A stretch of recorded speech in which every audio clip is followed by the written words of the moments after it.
Favourite serials இனி டிவிக்கு முன்பே சன் நெக்ஸ்ட் ஆப்ல ஜாலியா எல்லாருக்கும் முன்னாடியே பாருங்க.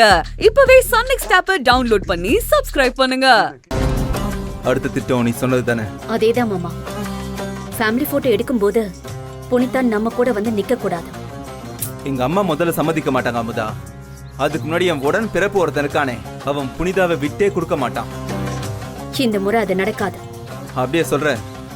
தெய்வான கிட்ட எப்படி பேசணுமோ அப்படி பேசியாச்சு. நடக்கிறத மட்டும் பாருங்க. நடக்கட்டும்.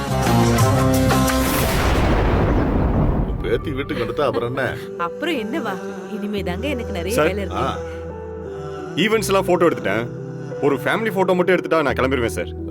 சரி, நாம எல்லாரும் சேர்ந்து ஒரு ஃபேமிலி போட்டோ எடுத்துடலாமா? மாப்பிள, புனிதா, அமுதா, மணிகண்டா, வாடா. வாங்க மாப்பிள. என்னப்பா?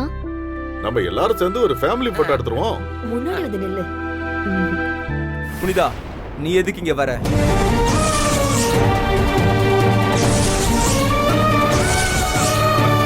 டேய் மணி, ஃபேமிலி போட்டோ எடுக்க போறோம், தெரியல உனக்கு?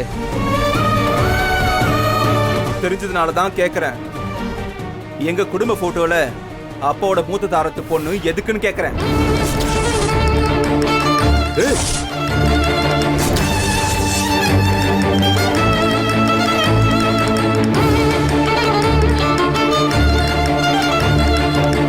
மணிகண்டா, புனிதாமணியை ரொம்ப அவமானப்படுத்துறேன். உள்ளத சொன்னா அவமானப்படுத்துறதா அர்த்தமா? டேய், என்னடா என்ன பேச்சு பேசிட்டு இருக்க? அவ அக்காடா. நீங்க போட்டோ எடுக்கணும்னா எடுத்துட்டு போங்க. இவன் இவ்வளவு பேசுறதுக்கு பிறகு நான் போட்டோல எல்லாம் நிக்கல. ஏங்க அண்ணே, அவன் தான் ஏதோ சின்ன பையன், தெரியாம பேசுறானா? நீங்களும் எதுக்குன்னு கோவப்படுறீங்க? போட்டோ தானே எடுத்துக்கிட்டேன்னு. கொஞ்சம் சீக்கிரம், பாப்பா அழ ஆரம்பிச்சிட போறான். இவனை இங்க என்ன நடந்துட்டு இருக்கு? நீ என்ன பேசிக்கிட்டு இருக்க? மாமா, நான் எல்லாம் தெரிஞ்சுதான் பேசிட்டு இருக்கேன்.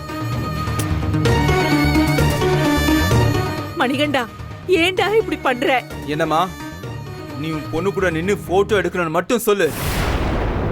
நான் இப்பவே நானும் அமுதாவும் வீட்டை விட்டு வெளியே போயிடுறோம்.